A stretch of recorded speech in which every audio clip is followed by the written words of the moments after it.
ओम श्री गुरुदेवाय नमः। आज्ञा हे मो प्रिय समस्त सुधीवृंद को कोटि कोटि प्रणाम। गत अध्याय आम आलोचना कले से 600 पटल तृतीय अध्याय पर्यंत चतुर्थ अध्याय को आसुँच। चतुर्थ पटल को अच्युत को सी बुझाऊँ ब्रह्मर निरूपण हिसाब से सब बुझाऊँ ब्रह्मर तत्व ज्ञान से सब कहते। आम अभी देखा से चतुर्दश पटल से कौन कहते अच्युत कौन कर गीत मध्यम पढ़ी दूसरी आपण मैंने शुणिले बहुत पुण्य अर्जन हवा संगे संगे आसंता जो वर्ष चली बहुत विपद आसबार संभावना अच्छी। तेणु से भी मुक्ति लाभ करने आप 46 पटल शुणती ब्रह्मर ज्ञान ब्रह्म आपन को बहुत साहाय्य करिवो। तेणु मोर ये चैनल माध्यम को जो मैंने आसी नुआ है जदि सब्सक्राइब करदे बेल आइकन को मारती तब जहाँ वीडियो लोड करी से पाखे आप पहुँच पार। कौन केमती आज्ञा से कहते अच्युत से चतुर्थ पटल को से कौन कहते श्री गुरु चरण लगाई सिर कहे अच्युत जोड़ी करम समस्त तारा ब्रह्ममूर्ति जेहु एक कि अनेक अटंती से हूँ। हे प्रभु आपण मध्य ब्रह्म पर कहले से एक ना अनेक किए से जे मोतीता बुझाई दियंतु गुरु आपण अटवांछा कल्पतरु अच्युत वाक्य शुणे निराकार बोलती से मर्म शुण कुमार। अच्युत जो पचार से कहते भल मर्म कथा पचारू मुझे कहूँ अपते नकार मन रे तुही प्रत्ये तू जीवु देने देवा बुझाई जे काले सर्वतो नमय थिला से शून्य ब्रह्मे समस्त लुथिला सृष्टि सर्जनारे कल्पिले जाऊँ कारुण्य जला पूजिले ताहूँ। देखो आज्ञा सृष्टि आरंभ तत्व मुझे कही कही आसूची जे स्वयं निराकार विष्णु जी परम ब्रह्म देवता से कहते जो सृष्टि सर्जना करने इच्छा है देहु कारुण्य जल उत्पन्न है भल सुंदर तत्व से कौन कहते आज्ञा जे सृष्टि सर्जनारे कल्पिले जाहूँ कारुण्य जला पूजे लेता हूँ ए मनरु कल्याण उदय होई शब्द स्वरूप से जड़े पड़ई मनरु कल्याण उज्जवल होई शब्द स्वरूप से जड़े पड़ई। देखो गोटे हूँ शब्द ब्रह्म गोटे हूँ मैंने बहुत ब्रह्मर सब स्वरूप अच्छी से सब विषय मुझे आस्ते आस्ते बुझे बुझे जाऊँगी कही सब।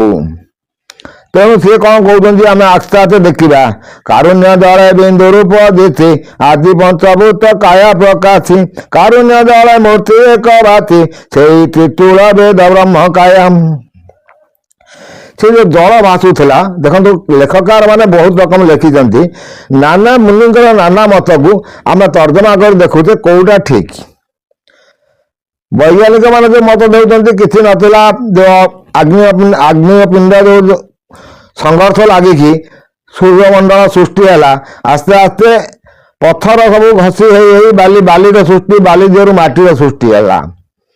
तेणु आम आपको देखिए से कौन करमी कौन कर से जिनसा को आम चिंता करवा से कौन कहते ना कार जो जल पड़ा आदि पंचभूत काया प्रकाशी आदि जो पंचभूत अच्छी आमर जो आप तेज वायु ब्रह्म क्षिति ये सब पंचभूत गोटे रूप नहीं प्रकाशिकी से आद्य जल उपर से भाषिला से कौन कहते भल कथा कहते से त्रितुल वेद ब्रह्म काया अभ्यंग अभंग तेज माया प्रचंड शब्द कलेक जाऊँ आदि चंडी नाम ओला तहूँ।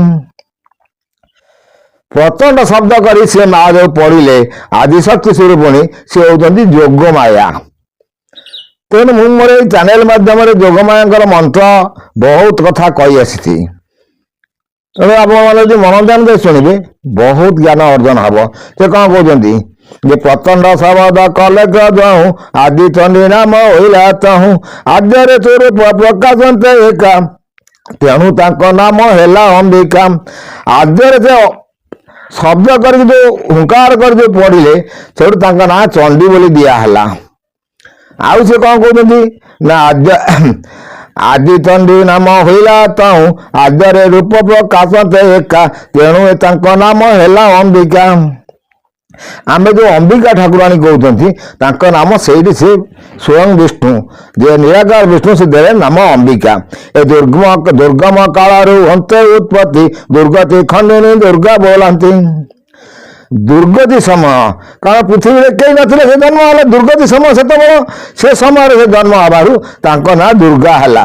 ଦେଖନ୍ତୁ ଆଜ୍ଞା, ସବୁ ନାମ ବ୍ରହ୍ମ ଉପରେ ସବୁ କେମିତି କ'ଣ ନାମକରଣ ଠାକୁରମାନଙ୍କୁ ଦିଆହେଇଛି, ସେ ସବୁ ଜ୍ଞାନ ତତ୍ତ୍ୱ ଅଚ୍ୟୁତାନନ୍ଦ ସ୍ୱୟଂ କାହାକୁ ଧ୍ୟାନ କରିକି ଲେଖୁଛନ୍ତି ନା ନିରାକାର ବିଷ୍ଣୁକୁ ଧ୍ୟାନ କରିକି ସେ ସବୁ ବିଷୟ ଲେଖୁଛନ୍ତି। ସୁନ୍ଦର ତତ୍ତ୍ୱ ଜ୍ଞାନ, ଆପଣମାନେ ଯଦି ମନ ଧ୍ୟାନ ଦେଇ ଶୁଣିବେ ବଡ଼ କଥା ହବ। ଏକାନବ କୋଳେ ଘଟନ୍ତେ କାୟା ତେଣୁ ବୋଲାଇଲେ ସେ କାର ମାୟା। ଅଣ୍ଡଗୋଟି ପାଏ ଅଦୃଶ୍ୟ ତାନ୍ତି ନାମ ପ୍ରକାଶିଲେ ଅମୋହ ଶକ୍ତି। ଅଦୃଶ୍ୟ ପ୍ରାୟ ସେ ଅମୋହ ଶକ୍ତି ହେଇକି ସେ ରହିଲେ। ଭଲ ଭଲ ଜିନିଷ ଆଜ୍ଞା, ମନ ଧ୍ୟାନ ଦେଇ ଯଦି ଶୁଣିବେ ବହୁତ ଜ୍ଞାନ ଅର୍ଜନ ହବ। ଆଉ ସେ କ'ଣ କହୁଛନ୍ତି ଆମେ ଦେଖିବା।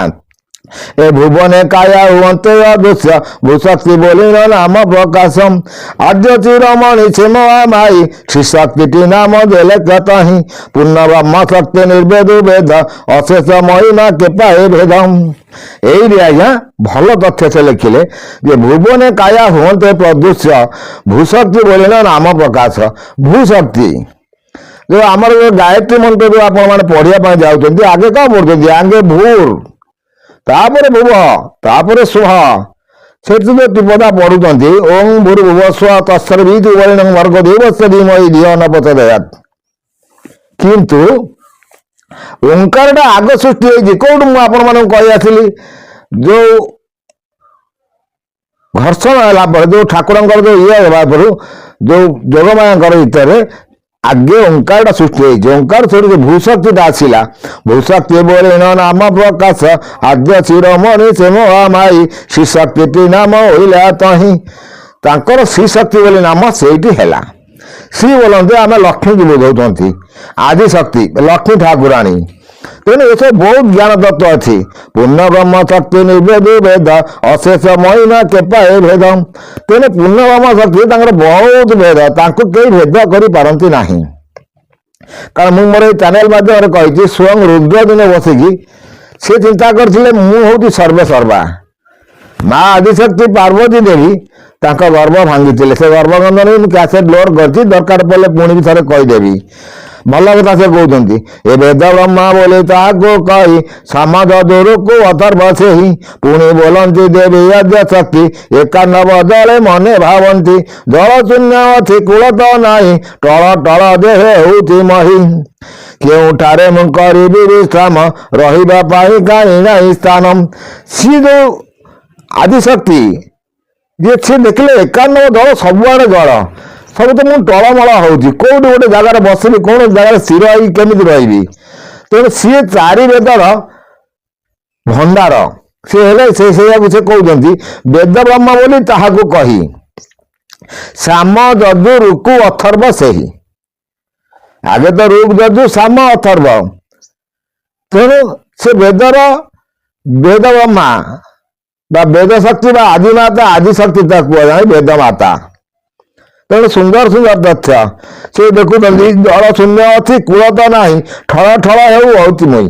ଏ ଟଳ ଟଳ ତ ମୁଁ ହେଉଛି, କ'ଣ କରିବି? ଏ ହେମନ୍ତ ଭାବି ହୁଙ୍କାର ସେ କଲେ ଲୋମେ କ'ଣ ନାଭି ମୁଣ୍ଡଳୁ ଉପାଡ଼ିଲେ। ହୁଙ୍କାର ଶବ୍ଦ ମୂର୍ତ୍ତି ଏକ ଜାତ ହୁଙ୍କାର ନାମ ଦେଲେ ଆଦିମାତ। ଦେଖନ୍ତୁ ଆଜ୍ଞା, ନାଭି ମଣ୍ଡଳରୁ ଗୋଟେ ଲୋମ ଉପାଡ଼ିକି ସେ ତାକୁ ହୁଙ୍କାର କରିକି ଉପାଡ଼ିକି ଆଣିଲେ। ତେଣୁ ମୁଁ ତେଣୁ ତାକୁ ସେ କଲେ ହୁଙ୍କାର ଶବଦ ମୂର୍ତ୍ତି ଏକ ଜାତ ହୁଙ୍କାର ନାମ ଦେଲେ ଆଦିମାତ। ଘୋରନାଦ କରି ପୋତିଲେ ଜଳେ ବେଦିନ ଗଲା ସେ ସପ୍ତ ପାତାଳେ। ତାପରେ ବସନ୍ତି ସେ ମହାମାଇ ଟଳ ଟଳ ଆଉ ନହିଲା ସେହି। ତେଣୁ ଏ ଆଦିଶକ୍ତି ଯିଏ ନାଭିମଣ୍ଡଳରୁ ମମଳ ଉଠାରିକି ଯେତେବେଳେ ତାକୁ ପୋତି ଦେଲେ ହୁଙ୍କାର ବୋଲି ସେ ହୁଙ୍କାର ଶବଦ କରିକି ଆସିଲା। ତେଣୁ ମୁଁ ଆପଣମାନଙ୍କୁ ବୁଝେଇ ଆସିଛି, ନାଭିମଣ୍ଡଳରୁ ଧୀରେ ଧୀରେ ପବନ ଉଠି ହୃଦୟ ଚକ୍ରରୁ କଣ୍ଠ ଚକ୍ର ଦେଇକି ଲଲାଟ ଚକ୍ର ପର୍ଯ୍ୟନ୍ତ ଗଲେ ଓଙ୍କାର ଶବ୍ଦଟା ଆସିବ। ତେଣୁ ଏସବୁ ଜ୍ଞାନ ତତ୍ତ୍ୱର ବାଣୀ ଯଦି ଶୁଣିବା ପାଇଁ ଭଲ ଲାଗୁଥିବ ଆପଣମାନେ ଦେଖିଲେ ବହୁତ କଥା ଆସିବ। ଆଉ ସେ କ'ଣ କହୁଛନ୍ତି ଯେ ଭେଦି ନ ଗଲା ସେ ସପ୍ତ ପାତାଳେ ତାପରେ ବସନ୍ତେ ସେ ମହାମାରୀ ଟଳ ଆଉ ନୋଇଲା ସେହି ମହାତ୍ମାଣୀ ତୁ କଲ୍ୟାଣ କଲେ ବଦ୍ରାଙ୍ଗ ହୁଅ ବୋଲି ବର ଦେଲେ। ଦେବୀ ଆଜ୍ଞାରେ ସେ ବଦ୍ର ହୋଇଲା ଲିଙ୍ଗ ସ୍ୱରୂପେ ଶ୍ରୀ ଅଙ୍ଗେ ଭେଦିରାମ। ଦେଖନ୍ତୁ ଆଜ୍ଞା ରୁଦ୍ର ଯୋଉ ଲିଙ୍ଗ ରୂପରେ ପୂଜା ପାଉଛନ୍ତି ଯେହେତୁ ନାନା ମୁନି ନାନା କଥା କହିଛନ୍ତି ଯେ ତାଙ୍କ ଶାଶୁ ଅଭିଶାପ ଦେଲେ ବୋଲି ରୁଦ୍ର ଲିଙ୍ଗ ରୂପରେ ପୂଜା ପାଉଛନ୍ତି। ନାହିଁ ଆଜ୍ଞା, ପ୍ରଥମ ସେଇଠି ସିଏ ଯେ ଲୋମ ମୂଳରୁ ଯୋଉ ଲୋମ ମୁଣ୍ଡକି ଯୋଉ ଖମ୍ବ ତିଆରି କରିକି ତା ଉପରେ ମା ବସିଲେ ସେ ତାଙ୍କୁ ସେ ସେଇଠି କହିଲେ ଯେ ମହାତ୍ମାଣୀ ତୁ କଲ୍ୟାଣ କଲେ ବଦ୍ରାଙ୍ଗ ହୁଅ ବୋଲି ବର ଦେଲେ। ସେ ଯୋଉ ଖମ୍ବଟାକୁ ସେ ବଜ୍ରାଙ୍ଗ ବୋଲି ବର ଦେଲେ। ଦେବୀ ଆଜ୍ଞାରେ ସେ ବଜ୍ର ହୋଇଲା ଲିଙ୍ଗ ସ୍ୱରୂପେ ଶ୍ରୀ ଅଙ୍ଗେ ଭେଦିଲା। ଦେଖି ମହାବାଇ ମନେ ସନ୍ତୁଷ୍ଟ ବର ମାଗ ବୋଲି ବୋଲନ୍ତି ହୁଷ୍ଟ। ସେଇ ଯୋଉ ଓଙ୍କାର ଯୋଉ ଜିନିଷଟା ସେ ଓଙ୍କାର ଜିନିଷଟା ସେ ତାକୁ କହିଲେ ତୁ ତ ବଜ୍ର ଭଳି ହେଇକି ମୋ ଲିଙ୍ଗ ମାନେ ମୋ ଶରୀର ଭେଦ କଲୁ, ତେଣୁ ମୁଁ ତୋ ଉପରେ ବସିଲି, ତେଣୁ ତୁ କ'ଣ ବର ମାଗୁଛୁ ମାଗେ। ସେଇଠି ଓଙ୍କାର କ'ଣ କହୁଛନ୍ତି ଦେଖନ୍ତୁ ଶିବଙ୍କର ଉତ୍ପତ୍ତି ବିଷୟରେ ସେ କେମିତି କଥା ହଉଛି ଯେ ଓଙ୍କାର ବୋଲେ ବର ଦେବ ଦେବେ ଏ ବେଦ ମନ୍ତ୍ର ମତେ ଆଗେ ରଖିବ। ଓଙ୍କାର ବୋଲେ ଉଚ୍ଚାରିବ ବେଦ ମୋତେ ନ ବନ୍ଦିଲେ ନୁହଟି ସୁଧ। ଯେ ସବୁ ମନ୍ତ୍ରର ମୂଳରେ ହଉଛି ଓଙ୍କାର। ତେଣୁ ଓଙ୍କାର ସେଇଠି ମାଙ୍କ ପାଖରୁ ବର ମାଗି ନେଲା ଯେ ମତେ ଯଦି ନଗେ ନ ପଡ଼ିବ ତାହେଲେ ସେ ବେଦ ମନ୍ତ୍ର ବି କିଛି ଶୁଦ୍ଧ ବି ହବ ନାହିଁ। ତେନି ସୁନ୍ଦର ସୁନ୍ଦର ତଥ୍ୟ ଆଜ୍ଞା ଦେଖିବ। ମୋତେ ନ ବନ୍ଦିଲେ ନୋଇ ସୁଧ ତୋ ପାଦ ପଦ୍ମେ ଧ୍ୟାନ ଥିବ ମୋର ବିରାଟ ନାମଟି ଦିଅ ମୋହର। ଅଶେଷ ଭୁବନେ ଘୋଟିଛୁ ଦେବୀ ତୀର ଚୋପାଏ ମୁହିଁ ଧରିଥିବି। ବଳେ ମତେ କେହି ନୋଇବେ ସମ ବଳଭଦ୍ର ଦିଲ୍ଲୀ ଭୂୟ ମୋ ରାମ। ସେଇଠୁ ଆଜ୍ଞା ବଳଭଦ୍ର ନାମର ସୃଷ୍ଟି ସେ କଲେ ଯେ ସ୍ୱୟଂ ଆଦିମାତା ଆଦିଶକ୍ତି ପାଖରୁ ସେ ନେଲେ ଯେ ବଳରେ ମତେ କେହି ପାରିବେନି, ତେଣୁ ମୋ ନାଁ ବଳଭଦ୍ର ଦିଅ। ଭଲ ଭଲ କଥା ସେ କହୁଛନ୍ତି ଆଜ୍ଞା। ଆଉ ଟିକେ କ'ଣ କହୁଛନ୍ତି ବିରାଟ ନାମଟି ଦିଏ ମୋର ଅଶେଷ ଭୁବନ ଘୋଟିଛି ଦେବୀ ତୀର ଚୋପାଏ ପ୍ରାୟ ମୁଇଁ ଧରିଥିବି। ଅଶେଷ ଭୁବନ ତୁମେ ଘୋଟିଅଛ, ମୁଁ ତୁମକୁ ତୀର ଚୋପା ପ୍ରାୟ ଧରିଥିବି। ତେଣୁ ମୁଁ ଆପଣମାନଙ୍କୁ କହିଛି ଯେ ଲଲାଟ ଚକ୍ରକୁ ଉଠିବା ପାଇଁ ଯୋଉ ପବନ ଯିବ ତୀର ଚୋପା ପ୍ରାୟ ଖୁବ୍ ସୂକ୍ଷ୍ମ ଉପାୟରେ ଏଇଠି ଗୋଟେ ପ୍ରକଟ ବନ୍ଧ ସେ ପଡ଼ିକି ରହିଛି। ତେଣୁ ତାକୁ ଭେଦିବା ପାଇଁ ହେଲେ ବହୁତ କଷ୍ଟ ଦରକାର। ଆଉ ସେ କ'ଣ କହୁଛନ୍ତି ଯେ ଶାସ୍ତ୍ର ପୁରାଣ ମୁହିଁ ଶେଷ ଦେବ ନାମ ଦିଅ ମା ତୁହି। ମୋ ମସ୍ତକେ ଆବେ ବିରାଜି ଥିବୁ ତାପରେ ଲିଙ୍ଗ ସ୍ୱରୂପେ ରଖିବୁ। ତାପର ଜଙ୍ଗମ କୀଟ ପଦକ ଲିଙ୍ଗ ରୂପରୁ କରାଇବୁ ଜନ୍ମ। ସେଇଠି ସେ ସବୁ ସ୍ଥାବରଠୁ ଜଙ୍ଗମ କୀଟ ପତଙ୍ଗ ପର୍ଯ୍ୟନ୍ତ ସବୁ ଜନ୍ମ କରିବାର ରାସ୍ତା ସେ ତିଆରି କଲେ। ସେ କହୁଛନ୍ତି ଯେ ଲିଙ୍ଗ ସ୍ୱରୂପରୁ କରାଇବୁ ଜନ୍ମ ବିରାଟ ବୋଲି ନାମ ଦେଲେ ମାତ୍ର ମୋ ପାଶେ ଥିବ ତ ଉଦୟ ଅସ୍ତମ। ଅସ୍ତୁ ଅସ୍ତୁ ବୋଲି କହି ନ ଦେବି ଆସନେ ବସିଲେ ସେମାନେ ଭାବି। ତାକୁ ସେଇଠୁ ଅସ୍ତୁ ଅସ୍ତୁ ବୋଲି କହିକି ବର ଦେଇକି ସେଇଠୁ ମନରେ ଦେବୀ ଭାବିକି ବସିଲେ।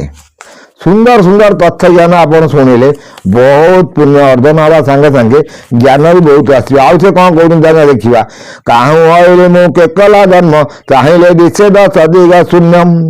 ସେ ଶୂନ୍ୟ ମଣ୍ଡଳେ ରଖଦେଲ ଅନାଉ ସେ ଜ୍ୟୋତିମୟ କୋଟି ରବି ଛବି ନିନ୍ଦେ ମଣ୍ଡଳ କୋଟି ଚନ୍ଦ୍ରକାନ୍ତି ଜିଣି ସେ ଠୁଳମ। ସେଇଠି ମା ସିନା ଆକୁ କରିକି ବରଟା ଦେଇଦେଲେ, କିନ୍ତୁ ବସିକି ନିଜେ ଚିନ୍ତା କଲେ ଯେ ମୁଁ କୋଉଠୁ ଆସିଲି କିପରି ଆଇଲି, ଇଏ ଜଳାର୍ଣ୍ଣବ ଜଳ ଭିତରେ ମୁଁ କିଏ, ମୁଁ କିଏକୁ ସେ ସେଇଠି ବସିକି ଧ୍ୟାନ କଲେ। ଧ୍ୟାନରେ ସେ କ'ଣ ଦେଖିଲେ କାହୁଁ ସେ ସେଇ କଥା କହୁଛନ୍ତି କାହୁଁ ହଇଲେ ମୁଁ କେକଲା ଜନ୍ମ ଚାହିଁଲେ ଦିଶେ ଦଶ ଦିଗ ଶୂନ୍ୟ। ସେ ଶୂନ୍ୟ ମଣ୍ଡଳେ ରଖଦେଲ ଅନାଉ ସେ ଜ୍ୟୋତିମୟ କୋଟି ରବି ଛବି ନିନ୍ଦେ ମଣ୍ଡଳ କୋଟି ଚନ୍ଦ୍ରକାନ୍ତି ଜିଣି ସେ ଠୁଳ। ସେଇଠି ସୋମମଣ୍ଡଳ ଅଟାଇ ଅଗ୍ନିମଣ୍ଡଳ ତାପରେ ଋତିଶୟୀ ତାପରେ ଦିଶେ ସେ ହେମମଣ୍ଡଳ ଶୂନ୍ୟ ମଣ୍ଡଳ ପରେ ଢଳ ଢଳ। ଦେଖନ୍ତୁ ମୁଁ ଆପଣଙ୍କୁ ଯୋଉ ସହଜଟାକୁ ଯିବା ପାଇଁ ସବୁ କହି ଆସିଛି, ପୁଣି ବି ଆପଣମାନଙ୍କ ଧୀରେ ଧୀରେ ବୁଝେଇ ଦେଇ ଯାଉଛି କହୁଛି, ଯଦି ଆପଣ ବିନା ଗୁରୁର ବି ପୁରା ତତ୍ତ୍ୱ ଜ୍ଞାନ ସବୁ ପାଇପାରିବେ। ଆଉ ସେ କ'ଣ ସେ ଶୂନ୍ୟମଣ୍ଡଳକୁ କେତେଟା ମଣ୍ଡଳ ଆଜ୍ଞା ରହିଛି। ସେଇଠି ସୋମମଣ୍ଡଳ ଅଟଇ, ଅଗ୍ନିମଣ୍ଡଳ ତାପରେ ଦିଶେ, ସୋମମଣ୍ଡଳ ପରେ ଯେ ଅଗ୍ନିମଣ୍ଡଳ, ଅଗ୍ନିମଣ୍ଡଳ ଉପରେ ତା ଉପରେ ହେଉଛି ହେମମଣ୍ଡଳ, ତାପରେ ହେଉଛି ଶୂନ୍ୟମଣ୍ଡଳ। ଶୂନ୍ୟମଣ୍ଡଳରେ ସେ ତିନିଟା ମଣ୍ଡଳ ଆଜ୍ଞା। ମୁଁ ଆପଣଙ୍କୁ ସେଇ କହିଛି ଶୂନ୍ୟ ଶୂନ୍ୟ ମହାଶୂନ୍ୟ, ଶୂନ୍ୟ ମଧ୍ୟ ଶୂନ୍ୟ ଶୂନ୍ୟ ମହାଶୂନ୍ୟ, ତିନିଟା ଶୂନ୍ୟ ଆସିଗଲା। ତା ମଧ୍ୟ ନିରଞ୍ଜନ, ମହାଶୂନ୍ୟ ମଧ୍ୟ ନିରଞ୍ଜନ, ଯାହା ଇଏ ସେଇ ମଣ୍ଡଳ ଆକାର ଠୁଳଟାକୁ ସେ ଦେଖିକି କହୁଛନ୍ତି। ଆଉ ସେ କ'ଣ କହୁଛନ୍ତି ଆମେ ଆଗକୁ ଦେଖିବା। ଏ ନିର୍ଗୁଣ ରୂପ ବିନ୍ଦୁ ବ୍ରହ୍ମ ରାଶି, ମହାବ୍ରହ୍ମ ମୂର୍ତ୍ତି କରି ଦର୍ଶନ, ଦେବୀଙ୍କର ତ ହିଁ ହଜିଲା ଜ୍ଞାନ। ଦେବୀ ତ ସେ ମହାଶକ୍ତି ଯୋଉ ସ୍ୱରୂପ, ତାକୁ ତ ଦେଖିଲେ ତାଙ୍କୁ ଜ୍ଞାନ ହଜିଗଲା। କାହାର? ମା ଆଦିଶକ୍ତିଙ୍କର ଜ୍ଞାନ ହଜିଗଲା। ମହାବ୍ରହ୍ମେ ହଜି ମଜିଲେ ଯାଉଁ, କେତେ କଳ୍ପ ଗଲା ମଦାରେ ତାହୁ, ମହାତ୍ମାଣୀ ମନ ଜାଣିଲେ ପ୍ରଭୁ, ଅରୂପ ତେଜି ରୂପ ହେଲେ ବିଭୁ। ସେଇଠି ସେ ରୂପ ମହାପ୍ରଭୁ ନିଜେ ଜାଣିଲେ ଯେ ମହାତ୍ମାଣୀ ମତେ ଚିନ୍ତା କରୁଛି, ମୁଁ ଯାହାକୁ ଜନ୍ମ କରାଇକି ଛାଡ଼ିଲି ସିଏ ମତେ ଚିନ୍ତା କରୁଛି। ଭଲ ଭଲ କଥା ପୁଣି ଆପଣଙ୍କୁ ନେକ୍ସଟ ଅଧ୍ୟାୟରେ ବୁଝେଇଦେବି, କାରଣ ମୁଁ ଲଙ୍ଗ ଏପିସୋଡ କରିବା ପାଇଁ ଚାହୁଁନି, ସର୍ଟରେ ବୁଝେଇଦେବି।